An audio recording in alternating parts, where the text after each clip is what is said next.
पूरे शिवपुरी वालों, एक बात तुम कान खोलकर सुन लो, शायद तुम्हारी जिंदगी में ये बात उतर जाए तो तुम्हें जीना आ जाएगा। मेरे पागलों, भगवान को बनाते देर नहीं लगती है, वो एक पल में रंक को राजा बना देता और राजा को रंक बना देता। जमाना होता है, सबका समय आता है। जो अंग्रेज हमारे भारत में राज करते थे और जो कपड़े पहनकर हम भारतीयों को गुलामी में जंजीरों में जकड़े थे, उन अंग्रेजों के कपड़े आजकल हमारे भाई जो बैंड बाजा बजाते हैं वो पहनते हैं। समय का खेल है भैया, समय का। आजकल हमारे यहां सिर्फ उनको ऐसे ही पहनते हैं पोशाक में। पता है वो हमारे जो भाई बैंड बाजा बजाते वो क्यों पहनते? अंग्रेजों की ठटरी के ले। जिन कपड़ों को पहनकर तुम भारत में राज करते रहे ना, उनको हम सड़कों पर पहन करके दौड़ रहे हैं। मेरे पागलों, गुमान मत करना। परमात्मा कब तुम्हें पत्थर से परमात्मा बना दे कोई ठिकाना नहीं, कब रंक से राजा बना दे कोई ठिकाना नहीं। उसके तो एक पल की बात है, फिर तेरी फकीरी क्या और उसकी अमीरी क्या। किसी गांव में एक आदमी जा रहा था। उस आदमी को क्या हुआ, पांव में पत्थर की चोट लगी। वो पत्थर था जो छोटा सा गोल सा, वो उचट कर फूल के पास पहुंच गया। तो जहां फूल लगा था ना गुलाब का, वो फूल पत्थर पे हंसने लगा। ध्यान से सुनना, हंसने लगा। और पता है क्या बोला? फूल बोला, अरे पत्थर, तू दिन भर ठोकर ही खाता रहता, कभी इसकी ठोकर कभी उसकी ठोकर, कभी छोटे बच्चे उठा के फेंक देते। बेचारा पत्थर कुछ नहीं बोला, चुप रहा। लेकिन वहां से एक आदमी निकला जो मूर्तिकार था। उसने वो पत्थर देखा, बड़ा गोल है। उसने शंकर जी समझकर, उसके घर में शंकर जी नहीं थे, उसने थोड़ा काट छांट की, शंकर जी समझकर अपने तुलसी घड़ा पे रख दिया। और दूसरे दिन पूजा के लिए वही फूल लाया जो कल हंस रहा था और उसी पत्थर पर चढ़ाया। तो पत्थर ने पूछा, कहो फूल भैया, कैसी जिंदगी कट रही है? फूल को कहा, फूल को रोना आ गया। बोले, भैया समय का खेल है। कल मैं बाग में लगा इतरा रहा था और तुझे कुछ बातें सुना रहा था। आज चमत्कार तो देखो, तू भगवान बन गया और हम तेरे सिर पर चढ़ रहे हैं। समय का खेल है। परमात्मा कब किस रंग को राजा बना दे कोई ठिकाना। इसलिए गुमान मत करना। और शिवपुरी के पागलों, दूसरी बात, परमात्मा पल में बाजी पलटता है। कब में? कितने में? बोलो बोलो। पल में। आज हम यहां बैठे तो सामने वाले आगे हैं और पीछे वाले पीछे हैं। लेकिन कल हमारा मूड खिसक जाए या प्रशासन का कि ये मंच बहुत कमजोर है, कल का मंच उस तरफ से लगेगा तो आगे वाले पीछे हो जाएंगे और पीछे वाले आगे हो जाएंगे। देखो, बदल गया खेल एक दिन में। हां, लाइन में खड़े हो, लंबी लाइन में। जब लाइन में कोई प्रशिक्षण के लिए ये सिपाही खड़े होते ना, तब सिपाहियों के जो ट्रेनर होते ना, वो एक अंग्रेजी में शब्द, एक हिंदी में शब्द कहते हैं, पीछे मुड़। और जैसे ही पीछे मुड़ते हैं तो आगे वाला पीछे हो जाता और लास्ट वाला आगे हो जाता। जिंदगी भी ऐसी ही है। आप खड़े रहो भक्ति की लाइन में, आप खड़े रहो, संघर्ष करते रहो। पता नहीं कब परमात्मा तुम्हारी लाइन में आके कह दे पीछे मुड़ और तुम आगे आ जाओगे।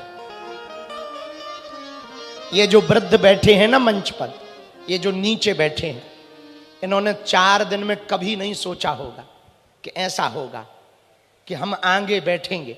इनके मन में तो ये था, बागेश्वर वाले गुरुजी कथा करने आए हैं, कथा सुनने जाते हैं, दिख जाएंगे स्क्रीन पर, टीवी पर, वहीं से देख के आ जाएंगे। पर कल सन्यासी बाबा ने कहा, एक काम करो, जो दूर देखते ना उनको आगे बुलाओ। ये परमात्मा की कृपा है। किसकी कृपा है भैया? जोर से बोलो। इसलिए परमात्मा पर भरोसा रखो। किस पर भरोसा रखो? धैर्य मत तोड़ो। भगवान बाजी पलटने में माहिर है, तुरंत बाजी पलट देते हैं। परमात्मा बाजी पलटता है। कब पीछे वाला आगे हो जाए कोई ठिकाना नहीं। तुम अपने आप को दीनहीन मत समझो, तुम अपने आप को कमजोर मत समझो, तुम अपने आप को परेशान मत समझो। उस परमात्मा के लिए, तुम्हारे लिए, उस परमात्मा के लिए तुम्हारा संकट एक चुटकी का नहीं है। वो जब रीझ जाए सो रीझ जाए। जो सुदामा पहले 5 घरों में जाकर मांगते थे, उनको परमात्मा ने 3 लोक का राजा बना दिया। जो सबरी वन में रास्ता साफ करती थी, बेरों को लाती थी, वो आज घर घर की पूजनीय माता बन गई। राम की चर्चा होगी तो सबरी की जरूर होगी। ये परमात्मा की लीला है भैया। जो केवट नाव चलाता था ना बेचारा, सबको सवारियों को पार करता था, आज उसी केवट की कथा सुनकर करोड़ों लोग पार हो रहे हैं।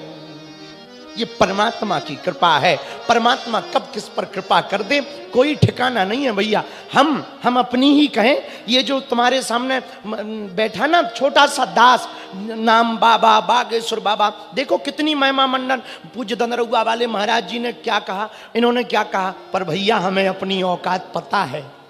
कल तक हमारी औकात क्या थी भैया?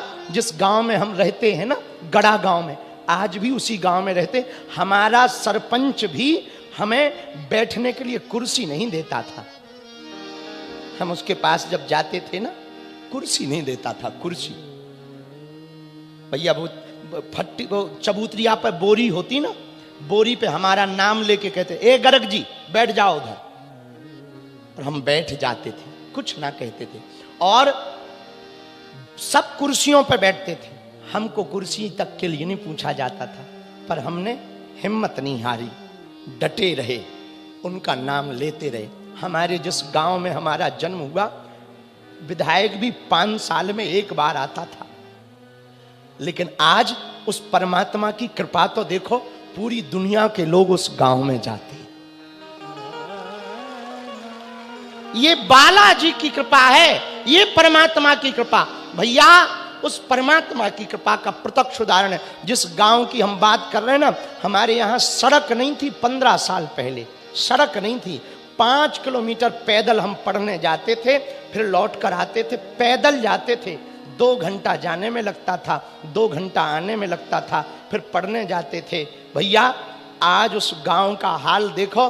बालाजी ने थोड़ी पूंछ क्या घुमाई, प्रधानमंत्री और राष्ट्रपति दोनों 3 दिन में दर्शन करने पहुंचे। ये महिमा मंडन करने के लिए बात नहीं हम सुना रहे ना। मेरे पागलों, शिवपुरी के जितने भी दीनहीन लोग अपने आप को आप मानते हो, जो मानते कि हमारी जिंदगी में कुछ भला नहीं होगा, जो मानते हमारा कोई नहीं है, जो ये मानता है कि हम तो बहुत दीनहीन हैं, भैया हम तुम्हें दावे के साथ आज कथा में कह रहे, तुम हनुमान जी के चरण पकड़ लो। वो पल में बाजी बदलने की क्षमता परमात्मा रखता है। कब भगवान कृपा कर दें कोई ठिकाना नहीं है। जो फूल उगते हैं, फूल फूलते हैं, पर फूलों को पता नहीं रहता उन्हें मंदिर में जाना है कि अर्थी पे जाना है। और दोनों जगह जाते हैं, अर्थी पर भी फूल चढ़ते हैं और मंदिर पर भी फूल चढ़ते हैं। प्रेमिका के बालों में भी फूल गूंथे जाते हैं और नेताओं के यहां पर पैरों के नीचे भी लताड़े जाते हैं। हाँ, फूल वही है, पर पता नहीं है कहां जाएगा। मेरे पागलों, यदि तुम परमात्मा के चाकर रहोगे, तुम परमात्मा के भगत रहोगे, हनुमान जी के चरणों को पकड़ लोगे, शिवपुरी के पागलों, तुम्हारे दिन बनते देर नहीं लगेगी। और वो दिन दूर नहीं जब तुम्हारी जिंदगी में भी 4 चांद लग जाएंगे। क्योंकि भगवान के घर देर है, क्या नहीं है? अंधेर नहीं है। भगवान तो पल में बाजी पलटता है। कितने लोगों की बाजी परमात्मा ने नहीं पलट दी, कितने लोगों का जीवन परमात्मा ने नहीं बदल दिया। भगवान किन किन पर नहीं कृपा कर देता। हां, भरोसा पक्का होना चाहिए। यदि तुम्हारा भरोसा पक्का होगा, भरोसा दृढ़ होगा, तो परमात्मा तुम पर कृपा करेंगे। एक बात और कहें, सुनो, कामयाबी मांगने से नहीं मिलती, कृपा मांगने से नहीं मिलती, भगवान मांगने से नहीं मिलते। कामयाबी मांगने से नहीं, जागने से मिलती है। जागने का मतलब आंखें खोलना नहीं, अंदर को जगाना। परमात्मा क्योंकि बाहर नहीं है, कहां है? अंदर है। और यदि तुम्हारे अंदर नहीं है तो परमात्मा कहीं नहीं है। इसलिए आज की कथा का सूत्र है, परमात्मा पल में बाजी पलटता है, इसलिए भगवान पर भरोसा करो। किस पर भरोसा करो? जरा जोर से बोलो, भगवान पर। यदि भगवान पर भरोसा करोगे, नाम जप करोगे, तो हम वचन दे करके कहते हैं, परमात्मा तुम्हारी भी बाजी पलटेगा, तुमको भी विजय प्राप्त होगी।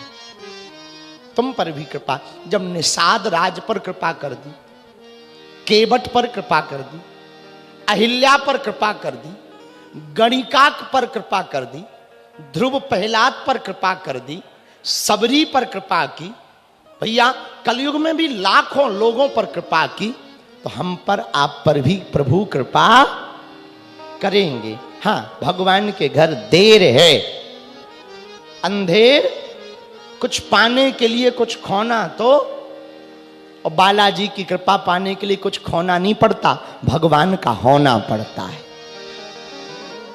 एक बात और, हमको यही टीका के बदले में बहन को कुछ दिया जाता ना, तिलक करने के बदले में, तो कुछ दो।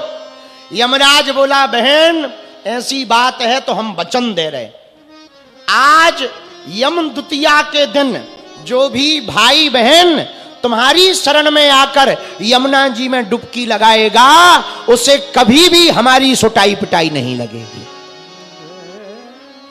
बोले क्यों?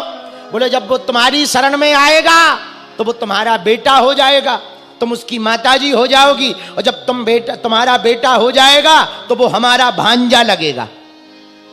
यमराज बोला, हमारा भांजा भी तो लगेगा, तो हम सुटाई पिटाई नहीं करेंगे, आशीर्वाद देंगे, बहुत बढ़िया है। यम द्वितीया के दिन जो भी यमुना जी में स्नान करता है भाई बहन, आज भी यम द्वितीया के दिन खूब भीड़ होती है यमुना किनारे, जो भी भाई बहन यम द्वितीया के दिन स्नान करते हैं, यमराज के डंडे उनको खाने नहीं पड़ते हैं। पर भैया एक बात और बोले, यमराज के डंडों से बचना है तो एक काम और करो, काले कर्म ना करो। हाँ, काले सांप से ज्यादा खतरनाक काले कर्म वाला होता है। हाँ, कुछ काले मन के लोग होते हैं, बाहर से तो कुछ और बोलते हैं, अंदर से कुछ और होते हैं। इसलिए हमने एक बार एक विचार कहा था, काले नाग से ज्यादा काला मन वाला खतरनाक होता है। काला सांप तो दिखता ही है कि काट रहा है, ये है, यहां नहीं जाना, पर काले मन वाले का पता नहीं लगता कब काटे। बोलो सीताराम। और आज के जमाने में सुनो शिवपुरी वालों, ज्यादातर लोगों के स्टेटस भगवान वाले होते हैं पर कर्म काले होते। आओ आओ आओ, आज के जमाने में स्टेटस तो भगवान वाले डालते हैं पर कर्म काले करते हैं। एक बात बोले, भगवान स्टेटस देख करके नहीं पुण्य पाप का आकलन करते, कर्म देख करके पुण्य पाप का आकलन करते हैं कि तुम धर्मात्मा हो कि अधर्मात्मा हो। तो स्टेटस भले ही धर्म वाले ना हो पर कर्म धर्म वाले होने चाहिए।